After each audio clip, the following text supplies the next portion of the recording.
දැන් මේ සෝබාදනවි බලාගාරය අපේ ගරු අගමැතිතුමිය ගිහිල්ලා උජාරුවෙන් විවෘත කරා. අපි යනවා LNG බලාගාරයක් විවෘත කරන්න කියලා. ඒ නිසා අපි දන්නවා මේක LNG නෙමෙයි මේක දුවන්නේ තන්නිකර ඩීසල් වලින් දුවන්නේ. ඒ නිසා LNG කියලා ගියාට අපි යනවා අගමැතිතුමිය LNG මොන වගේ කියලාද කියන්නේ කියලා. මම කලින් මේ සම්බන්ධව විවාදයකට එන්න කියලා මම ඉල්ලීමක් කරා. එහෙම කවුරුවත් කතා කරේ නෑ අපිත් එක්ක. හරි. ඉතින් ඒ නිසා එහෙනම් LNG වල සුවඳවත් අඳුරන්නේ නැති මේ ආණ්ඩුව මෙන්න බලන්න ජනතාවට කරලා තියෙන වැඩේ.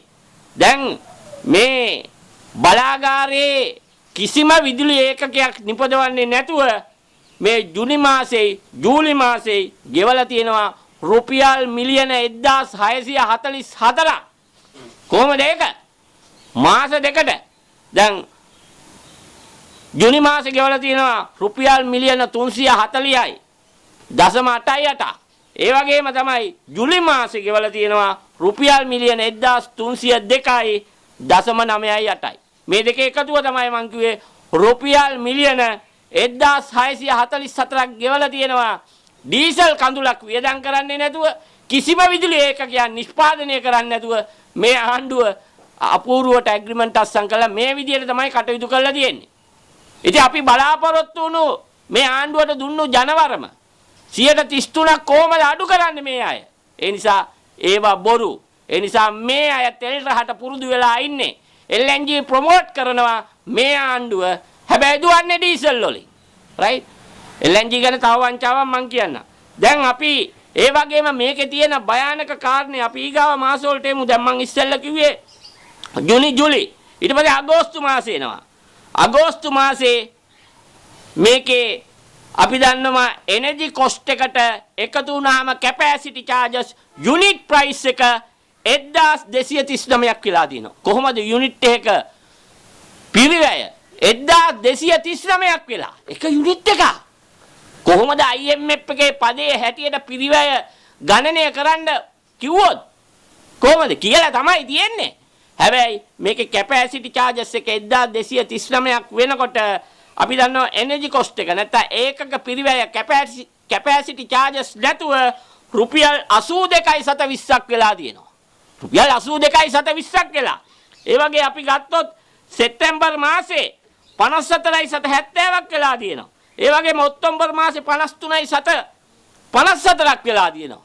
කොහමද මේ පෙන්වන්නේ කැබිනට් පත්‍රිකාව වලින් කීයද රුපියල් 20යි කියලා.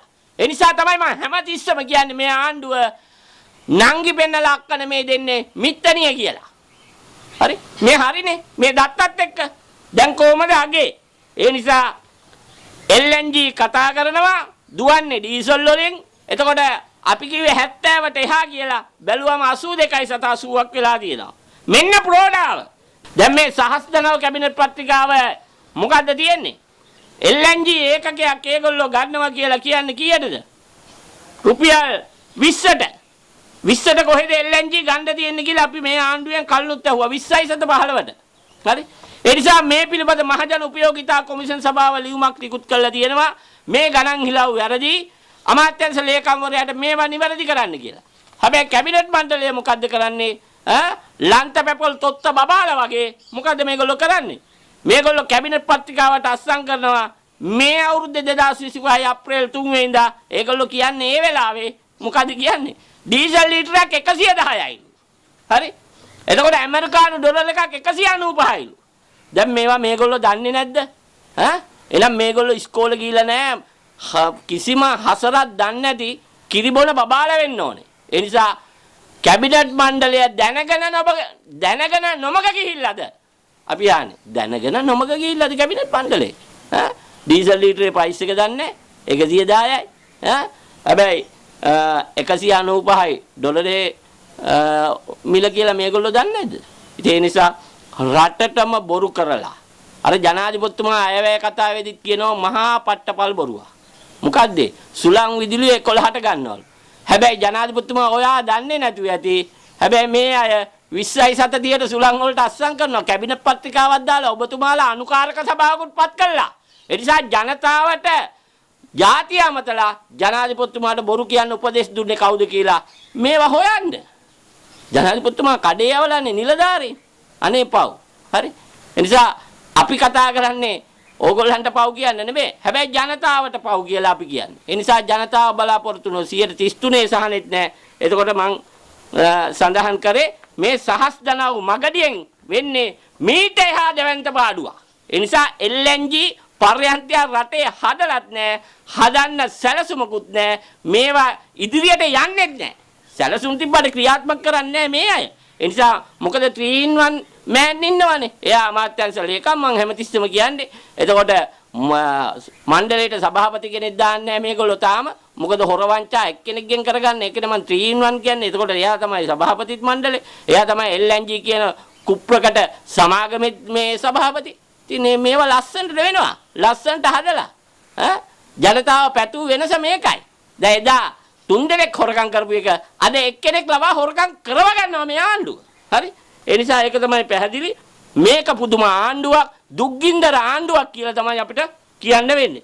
ඒ නිසා මම ඊගාවට යනවා මේ දැවැන්ත තව වංචාවක්. දැන් මම මේවා කියන්නේ මේ පාර්ලිමේන්තුවේ මතුකරන්න අපේ ඉන්න മന്ത്രിවරුන්ට. දැන් ගමේ 159ක් മന്ത്രിවරුත් ඉන්නවා, විපක්ෂයේ മന്ത്രിවරුත් ඉන්නවා. මේ ඔක්කොටම තමයි මම මේ දේශනාව කරන්නේ. ඒ නිසා මේක අහන්න ගෞරවනීය මාධ්‍යනුත් ඉල්ලා හිටිනවා. මේක අහන්න සලස්වන්න මේ හැම පාර්ලිමේන්තු മന്ത്രിවරයෙක්ට මේ වගේ ජනතාවට. දැන් මේ ආණ්ඩුව බලයටපත් උනේ අවුරුදු දෙකක් තුල පුනර්ජනනීය බලශක්තිය සෝලා වලින් මෙගාවොට් 2000ක් හදනවා කියලා. දැන් ජනාධිපතිතුමා කිව්වා 600ක් අපි හැදුවා කියලා. කවුද කියන්නේ දොරවහලා කියලා? මට කියන්නේ එක ව්‍යාපෘතියක් ඕගොල්ලන්ගේ ආණ්ඩුවෙන් අනුමත කරපු. මම අභියෝග කරනවා. හරි? ඒවා දිනෙත් එක්ක අපිට කියන්න කවදද අනුමත කරේ කියලා. ඒ නිසා මේ කලින් ලැබුණු ව්‍යාපෘති තමයි කරේ. ඕගොල්ලෝ තාම එක ව්‍යාපෘතියක් කරේ නැහැ. මේවා කරන්න නිලධාරීන් දෙන්නේ නැහැ. හැබැයි ඕගොල්ලෝ අමුතු දෙයක් කරගෙන යනවා දැන්. ඒ නිසා අපි දන්නවා මේ සෝලා වලට මේ දොර වහලා කියලා ජනාධිපතිතුමා කියන්න මම ඔප්පු කරන්න මේ තව එකක් කියන්නේ. දැන් මොකද්ද මේකේ කියලා තියෙනවා දැන් මේක ග්‍රිඩ් උපපොළවලගයක් කියලා තියෙනවා. ග්‍රිඩ් උපපොළවලක හඳුන්වලා දීලා සෝලා විදුලිය ජනනය කරන්න පද්ධතියට එකතු කරන්න එපා කියලා ලියුමක් ගහලා ව්‍යවසායකයෝ දැනුවත් කරනවා. මොකද්ද මේ වෙලාව? සූර්ය බලයෙන් සෝලා වලින් ඒ කියන්නේ කරන්ට් එක නිෂ්පාදනය කරන්න පුළුවන් හොඳම වෙලාව උදේ 10යි දහවල් 2යි අතර මේවා ග්‍රිඩ් එකට එකතු කරන්න එපාලු. මෙන්න ඒක.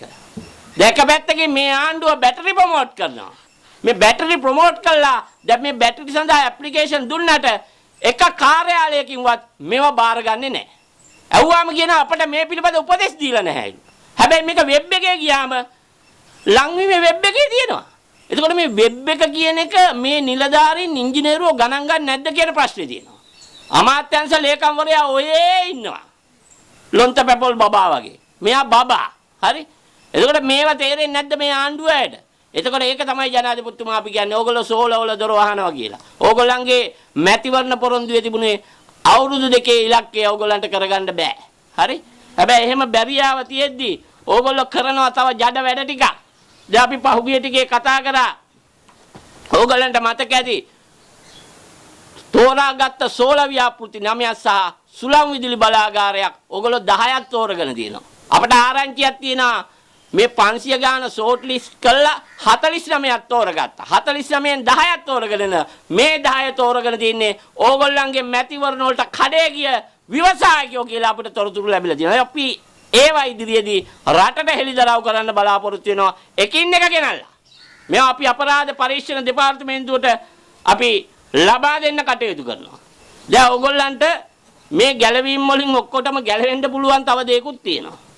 දැන් ආණ්ඩුව කිව්වේ 33ක් විදුලි බිල අඩු කරනවා කියලා. මම ඕගලන්ට දැන් පෙන්නනවා මේ ආණ්ඩුව දූෂණය නැත්තම් අල්ලස නැත්තම් ඇත්තටම සැබෑවාදී සත්‍යවාදී නම් ඕගලන්ට පුළුවන් විදුලි බිල ලබන අවුරුද්දේ වෙනකොට ජනවාරි 1 වෙනිදා වෙනකොට 150ක් අඩු කරන්න. කොහොමද 150ක් අඩු කරන්නේ?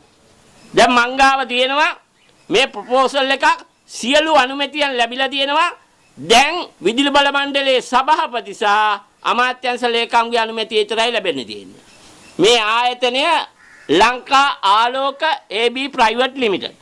දැන් මේ අය LNG ප්ලාන්ට් එකක් ගහන්න ඉල්ලලා තියෙනවා. මේ LNG ප්ලාන්ට් එක වෙනුවෙන් ඩොලර් මිලියන 750ක් දැන් රටට ගේන්න සූදානම් කරලා තියෙනවා. එතකොට මේ ඩොලර් මිලියන 750 ලැබ ගන්න කටයුතු කරන්න කියලා දැන් ඉන්න මුදල් අමාත්‍යාංශ ලේකම්වරයා ලිඛිතව දන්නලා තියෙනවා අමාත්‍යාංශ ලේකම්වරයාට. දැන් අමාත්‍යාංශ ලේකම්වරයා කිසිම මේ පිළිබඳව කිසිම හෝඩුවාවක් නැහැ වගත්තු ගන්න නැතුව ඔව් ඉන්නවා. හරි? ඒ නිසා මෙයාව මෙහෙවන කවුරු හරි ලොකු මිනිස්සෙක් ඉන්න ඕනේ. දැන් මේ රටට වැඩදායි ආර්ථික ප්‍රතිලාභ තියෙන එකක් ගැන මම මේ කතා කරන්නේ. මේක හොඳට අහගන්න ඕනේ. දැන් ජනාධිපතිතුමාගේ කැබිනට් පත්‍රිකාව පෙන්වන්නේ LNG 20.15යි කියලා. හැබැයි අපි දන්නවා ගිවිසුම් අත්සන් කළා ඩීසල් වලින් ලියනවා රුපියල් 70යි. දැන් මම පෙන්නපු සෝභාදවන එකේ සාමාන්‍ය රුපියල් 83ක් වෙලා තියෙනවා කොස්ට් එක. 1239ක් වෙලා තියෙනවා යුනිට් කොස්ට් එක කැපැසිටි චාර්ජස් සමග. හරි මේවා ජනතාවට දරා ගන්න පුළුවන්ද කියලා. දැන් මම මේ කියන එකේ දැන් මේ ප්ලාන්ට් එක මේගොල්ලෝ මෙගාවොට් 470කට තමයි ඉල්ලලා තියෙන්නේ. ඉතින් මේ 470 මම මේ කියන්න හදන්නේ සහස් දනව් මේක දුන්න නම් රටට ලැබෙන ආර්ථික ලාභය. දැන් අපි දන්නවා මහජන උපයෝගිතා කොමිෂන් සභාව අවස්ථා 3ක මේ සහස් දනව් ගිවිසුම ගැන කැබිනට් පත්‍රිකාවේ තියෙන ගණන් වැරදි කියලා කිව්වා. දැන් මම මේ කියනවා මේකේ වෙන පාඩුව හොඳට තේරුම් ගන්න. දැන් මම කියන්නම් කොමිෂන් සභාව විසින් ඉදිරිපත් කර ඒ සිනෝරියා 3 අවස්ථා 3 සම්බන්ධව දැන් සහස් දනව් ගිවිසුමයි ලංකා ආලෝක ABB කියන ආයතනය අතර වෙනසේ වටිනාකමේ ආර්ථික පරිහානියයි මම මේ පැහැදිලි කරන්නේ. එතකොට පළවෙනි මාසය තුල අපට පාඩු වෙනවා බිලියන 4.8ක්. හරි. එතකොට ඒ ඇවිල්ලා පළවෙනි සිනෝරියා පළවෙනි ක්‍රමවේදය පිළිබඳව. හැබැයි දෙවෙනි ක්‍රමවේදයේ අනුව අපිට මේකේ පාඩුවක් සිද්ධ වෙනවා රුපියල් බිලියන 8.55. එතකොට තුන්වෙනි සිනෝරියා එක අනුව මේකෙන් අපිට පාඩු වෙනවා මාසයකට බිලියන 23.09.8. දැන් අපි බලමු මේක අවුරුද්දකට බලමු ගණන් හදන්න ලේසියද. ඒ නිසා මේ ලංකා ආලෝක ABB එකට නොදී සහස් දනව් කියන මගඩියට මේ ආණ්ඩුව කරගහපු නිසා ජනතාවට වසරකට පාඩු වෙනවා රුපියල් බිලියන 277ක්. රුපියල් බිලියන 277ක් කියන්නේ වසරේ විදුලිය වෙනුවෙන් වියදම් වෙන සම්පූර්ණ මුදලෙන් හරියට. ඒක තමයි මම කියන්නේ මේ බලාගාරයට අවස්ථාව දුන්න නම් ඉතරක්. ඔය අය පොරොන් දුණු 133 නෙමෙයි 50%කින් විදුලි බිල අඩු කිරීමේ හැකියාව තියෙනවා. ඔන්න කරනවා නම් වැඩ. මෙන්න වැඩ. මේ අය ගෙනල්ලා සාකච්ඡා කරන්න. මේවා මේ රෙද්ද පල්ලේ අස්සේ ගහගෙන මේවා තියාගෙන ඉන්නවා මේ අමාත්‍යංශ ලේකම්. සභාපතිත්වයා. හරි. ඒ නිසා වහාම මේ පිළිබඳ පරිශීලන පවත්වන්න කියලා අපි විගණකාධිපතිට කියනවා. විගණකාධිපති නිහඬයිනේ. හරි. එතකොට අපි අල්ලස් කොමිසමට අපි මේක පිළිබඳ කියනවා. මෙන්න මහා පරිමාණ වංචා විදුලි බිල 150ක් අඩු කරොත් අපේ ආර්ථිකය කොතරම් තැනකට එසවිලා තියෙයිද කියන ප්‍රශ්නය ඕගොල්ලන්ට අපි මේ වෙලාවේ මතු කරනවා. එහෙනම් අපේ ගමේ කාන්තාව තරුණිය වැඩ කරන අර කර්මාන්තා ශාලාවලට නිෂ්පාදන පිරිවැයට ලොකු සහනයක් වෙනකොට මොකද්ද වෙන්නේ? එහෙනම් මැද පෙරදිග රටවල් වලට අපි භාණ්ඩ අපි යවනකොට මේවට ඇති වෙන පිරිවැය කොච්චර ප්‍රමාණයකින් අඩු වෙයිද? එතකොට අපේ නිෂ්පාදන පිරිවැය අඩු වීම නිසා බඩුවල මිල අඩු වෙනවා.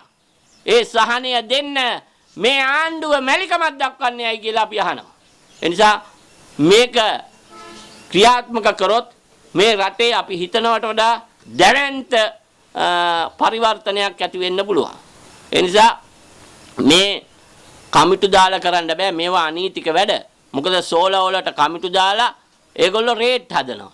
දැන් මේ කැබිනට් අනුකාරක සභාව වලට පුළුවන් ද මිල ගණන් මේ තීරණය කරන්න. ඒ නිසා 17.733ට ටැරිෆ් එකක් නැත්තම් මිල ක්‍රමයක් තියෙද්දි මේගොල්ලෝ 18යි කියලා දීලා මේගොල්ලෝ ට්‍රාන්ස්මිෂන් වලට බිලියන 233ක් වියදම් කරන්න හදනවා.